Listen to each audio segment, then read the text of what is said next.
Welcome to the Calm Analytics channel. I'm Boris Tizengauzen. Today is November 4th and we have a very eventful episode ahead. So, in Russia, they've completely lost touch with reality and are threatening the US by saying they'll supply the Oreshnik systems, which can carry nuclear warheads, to the Maduro regime. What was on board the Russian military plane that landed in Caracas, how Ukrainian drones are destroying Russian factories one after another, and the Kursk region is plunging into darkness. While Russia's foreign ministry is openly being rude to Italy, Putin is making a very strange statement, and Orbán is accusing Ukraine of a crime, but he miscalculated. This is what happens when you don't understand technology. A very interesting story. Gazprom is heading for disaster, and the US is preparing for an operation against Venezuela. All this and more in today's episode. There will be a lot of interesting things. If you're here for the first time, be sure to subscribe so you don't miss the next episodes. So, the State Duma has proposed supplying Venezuela with the Oreshnik system for a war with the United States. The first deputy chairman of the State Duma Defense Committee, Alexei Zhuravlyov, said in an interview with the newspaper RU that Russia is supplying weapons to Venezuela and did not rule out the possibility of transferring the Oreshnik system to Caracas. He stated, "I don't see any obstacles to supplying a friendly country like Venezuela with such new developments as the Oreshnik system." He also emphasized that Russia is Venezuela's key military technical partner and supplies almost the entire range of weaponry from small arms to aircraft. Let me remind you, the Oreshnik is a medium-range missile with a separable warhead. It has a range of 5,500 kilometers and can be equipped with nuclear warheads. Technically, this capability exists. So it turns out that now an official representative of the Russian Federation is stating that they could transfer nuclear weapons to the Maduro regime for a war against the United States. Unbelievable. I would really like Donald Trump to read and watch this statement. Back in the day, Donald Trump completely destroyed Alka-Hobbit Medvedev just for hinting that someone might transfer nuclear weapons to Iran. And then the bear still had to apologize. But here, Russia is specifically mentioned as the one who will hand over the nuts to Maduro. So it has become known what was on that plane that landed in Caracas the other day. The Il-76 military transport brought Pantsir S-1 and Buk M2 E-systems. And Russia also supplied Maduro with S-300s. In short, they're preparing them by the full program for war with the United States. And it turns out that international obligations do not restrict Moscow from supplying Caracas with modern weapons, including Kaliber missile systems, as Zhuravlev also added. So right now for us, for Ukraine, the more Russia sends somewhere, the less it will have left. But for some reason, it seems to me that this is just bravado and saber-rattling. At most, they'll send some Pantsir systems, so maybe they'll shoot down a couple of drones, and that will be the end of Maduro's regime. Of course, we both understand that even the S-300 and S-400 won't save Maduro. Remember, Iran had them too. And remember how Israel and the United States carried out strikes. By the way, let me remind you, a very important and interesting fact recently came to light. One of the 3 Oreshnik complexes, Russia only had 3, was destroyed the summer before last. This became known literally just a few days ago, because there was a secret operation by Ukrainian special services who successfully disposed of this 3rd Oreshnik at the Kapustin Yar testing range. So Putin only has 2 of them left. I don't know what he's going to give to Maduro. He already promised one to Lukashenko. So they've got some kind of old man squabbles going on between them. So Putin has one, Lukashenko has one, and there's none left for Maduro. It's like that well-known saying. Putin had 2 Oreshniks. He broke one and lost the other. Well, we'll get back to Maduro today. He's in some serious trouble. But for now, let's talk about the direct sanctions from Ukrainian drones, which had a bountiful harvest last night. In Russia, 2 oil refineries and 1 defense industry plant were shut down after drone strikes. The Bashkir petrochemical plant and the Nizhny Novgorod oil refinery have stopped operations, plus the Siburg-Stovo petrochemical plant, which produced ethylene, propylene, benzene, and components for explosives. The refinery that was shut down today has a processing capacity of 17 million tons per year. As always, according to the Russian authorities, everything was shut down. So, what do the local homegrown paparazzi have to say? Let's take a look. Here it is. Video. Капец, там все небо красное просто.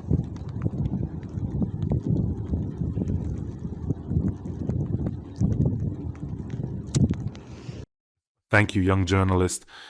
Yes, it's obvious that everything was shot down. Also, there was an explosion at a chemical plant in Stelitamak. By the way, the Stelitamak petrochemical plant is one of the key enterprises in the chemical industry of Bashkortostan.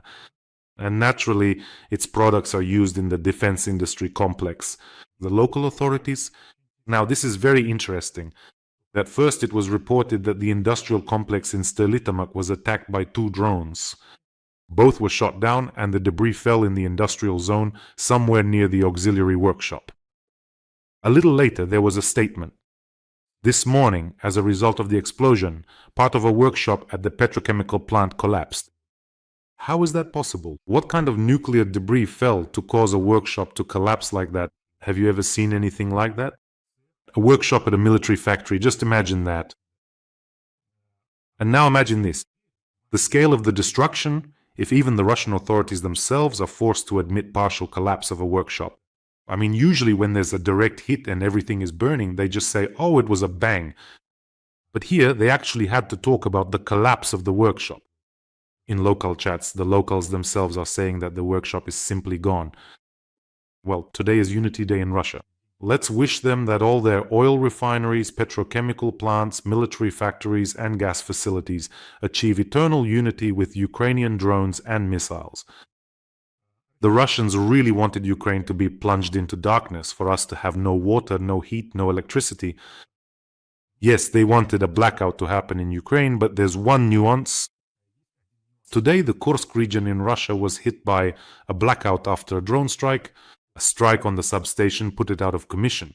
So, what you wish for, having attacked Ukraine and wanting to plunge us into darkness, ends up with large regions of the Russian Federation now left without electricity and possibly without heat.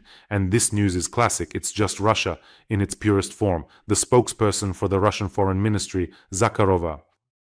After the collapse of the Conti Tower in Rome, she declared that all of Italy would fall apart. And Italy summoned the Russian ambassador. In other words, she literally said, your tower that's under restoration has collapsed, and you will all fall apart and disappear if you keep helping Ukraine. And she advised them to spend taxpayers' money on something within their own country. Deal with your own affairs there in Italy. Sometimes I'm amazed. Maybe you in Russia should spend money on developing your own country instead of on the war with Ukraine. In Russia, just think about it, she laughs at the collapse of the Conti Tower. In Russia, 5 schools collapsed in a single month. 5! Because there's no money for repairs. And these characters still have the nerve to croak from their swamps. Every other day, there's a gas explosion in some apartment building over there. Who are you to tell Italy where to spend their money? What remarkable specimens! By the way, if all of Italy were to collapse, then what would happen to the 5 houses owned by Russia's chief propagandist, Solovyov, who bought them right there on Lake Como in Italy? How does that work, huh? He makes his money in Russia, but wants to live in the hated Italy. The whole country will collapse, but I'll buy 5 houses there. And now Putin decided to show his usefulness to Donald Trump and gave such an order. This is that very strange order I mentioned at the beginning of the program. Putin ordered a roadmap for the development of rare earth metal extraction to be submitted by December 1st. Wow. So you see, there was a conflict between the United States and China. They've decided to make a sort of truce for a year now, and China was putting on the pressure, specifically with the supply of rare earth metals. That's the hook China has gotten the whole world on. And Putin says, well, let's make a roadmap for rare earth metals. Donald, I can be useful to you. We'll develop a roadmap here now. Everything would be fine, but there's one nuance. Back in 2013, this same Putin launched a state program for the development of rare earth metal extraction in Russia. And the goal was set like this: to increase Russia's share in global rare earth metal production. At that time, Russia had 2%. Do you know how much they increased it? As always, negatively. It dropped from 2% to 1%, and this is something Putin started doing 12 years ago. That is, I had an entire episode where I talked about how China has almost completely taken over this sector and now holds everyone by the throat with this rare earth trap.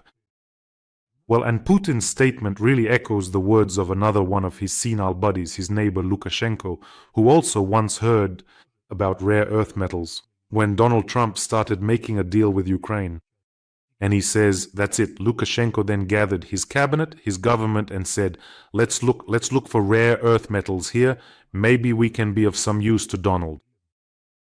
In his opinion, how does this process actually work?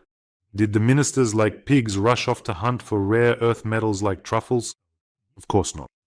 Even if Lukashenko finds deposits in his country, he won't be able to extract them, he won't be able to process them.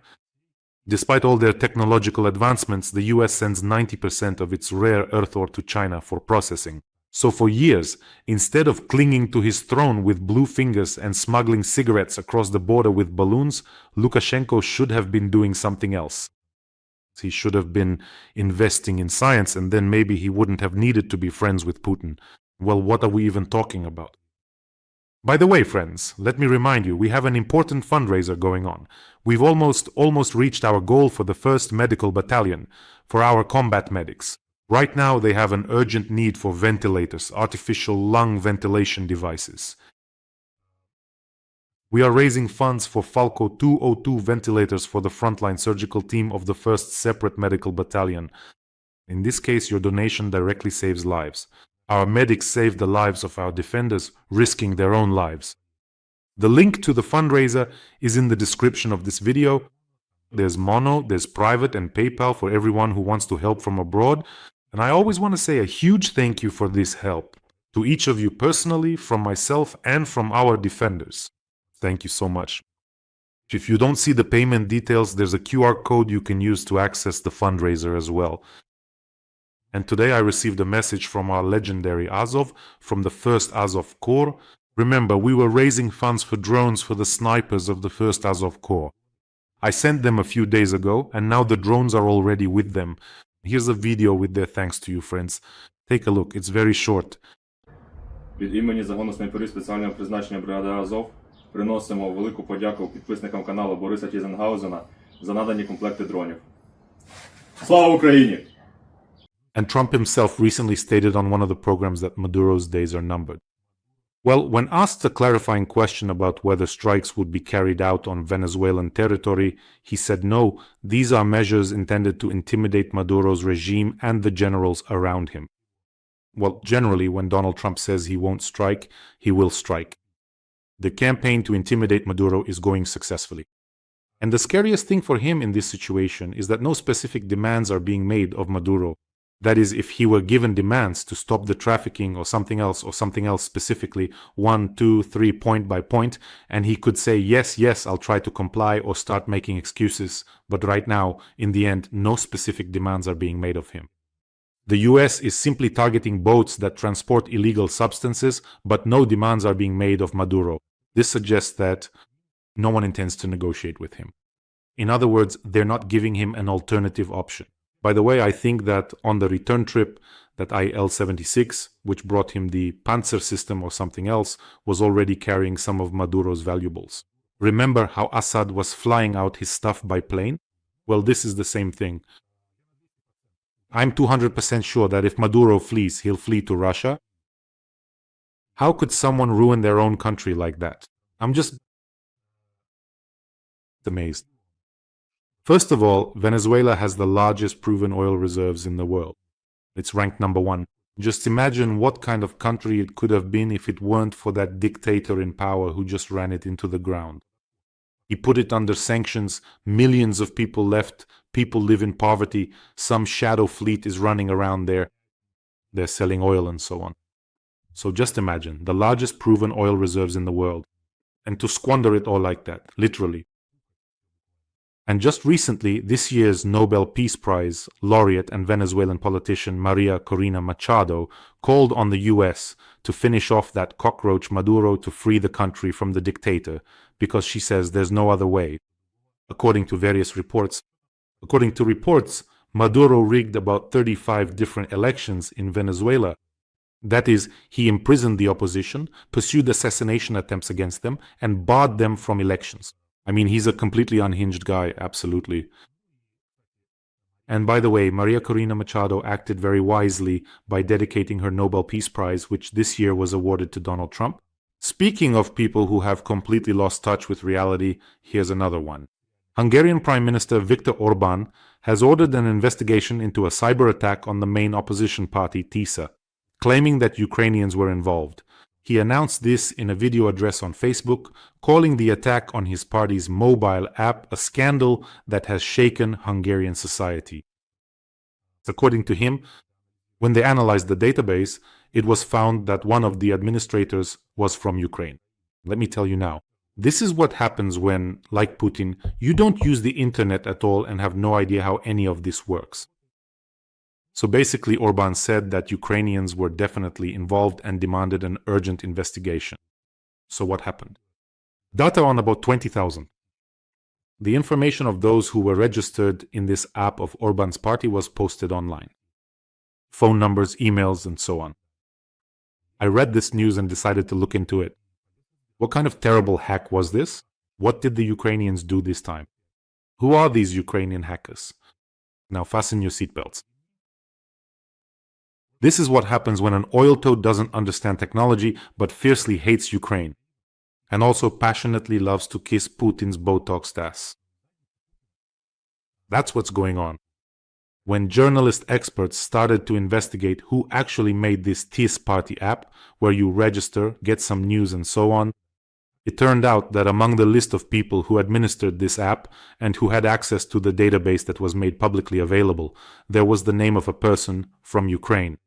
So this person worked at a Ukrainian IT company which, attention, helped to create and maintain this TIS party app at the request of representatives of the TIS party themselves. In other words, they hired several companies to outsource their app. And this was one of those companies. Naturally, the administrator there had access. So most likely, the Ukrainians, of course, did not hack any application, but participated in its development and maintenance. Because of this, there was technical access to user data. So the TIS party looks for a contractor company for development, eventually finds one, they successfully develop the app, and then a data leak unfortunately happens. And Ukraine is to blame. Even though only 1 out of 7 people there was Ukrainian, and there were some representatives from the TIS party itself. Basically, you yourself hired this company as a contractor, you paid them for the development, and it was your party. And Orban presented this as a Ukrainian trace. The data of Orban's supporters ended up online. Yeah, I don't know what causes such intense hatred toward Ukraine from Orban. I can guess that we're simply getting in the way of him gorging himself on Russian oil, which has kept his regime afloat for 14 years. Or maybe he just remembers from his childhood how some boy came up to him and smacked him right on the forehead with something yellow and blue, with a little shovel or a bucket, swung hard, and he's hated those colors ever since. By the way, friends, don't forget to subscribe to this channel. Here, we're not only fighting Russian propaganda, but also building a community of reasonable people in this world. On the main channel, we already have 461,000 subscribers and almost 15,000 on the English language one. So let's hit back at the club of old oil toads and gloomy Botoxed machos with sarcasm and irony. Subscribe. But that's not all. Orban also stated that we cannot allow Hungarian money to be sent to Ukraine. Nitpicker 2.0 gets to work. I'm not too lazy to open up the statistics and take a look. So according to the results for 2023 to 2024, Hungary is among the top 5 net beneficiaries of the European Union budget. This means that they received 4.4 billion euros net, meaning they got more than they contributed to the budget. Do you get it? And here he is talking about Hungarian money. Therefore, according to this logic, Hungary is one of the 5 countries with the largest overall difference between what they paid into the EU budget and what they ultimately took out. By this logic, those who actually contribute the most money to the European budget, Germany, France, and the Netherlands, could ask, why are we paying? Why are German, French, and Dutch money going to Orban? But that's not all. They could ask Orban an even more uncomfortable question. How is it that Orban, by buying cheap Russian oil and gas, continues to be so heavily subsidized? So where does the actual profit from Russian oil and gas go? Good question, isn't it? And now for the segment, Chernomyrdin created Gazprom and Putin will bury it. Russian gas exports to Europe have hit rock bottom, absolutely bottomed out. It has dropped to the level of the Brezhnev era, when the very first contract was signed with Austria for the supply of Soviet gas to Austria. Can you imagine, in more than 50 years, this is the lowest level of gas supplies to Europe? In short, Gazprom is definitely nearing its end. Now Putin's fans will rush into the comments and start writing. By the way, sometimes I get these comments and some pretty big bot farms join in too. Now they write, oh, we'll sell to China. Of course, you'll be selling, and you are selling. But just look at what prices. China buys at $248 per 1,000 cubic meters, while you used to sell to Europe at $400. Do you feel the difference? And now China will twist your arm even more. You'll end up selling at cost. In short, there's a reason I always say that Putin is bringing back the USSR. The Iron Curtain, censorship. The West is the main enemy, NATO militarism. It's all coming back. Since then, Gazprom's supply volumes have collapsed tenfold after the sanctions were imposed. And now Gazprom has become unprofitable? Just imagine that.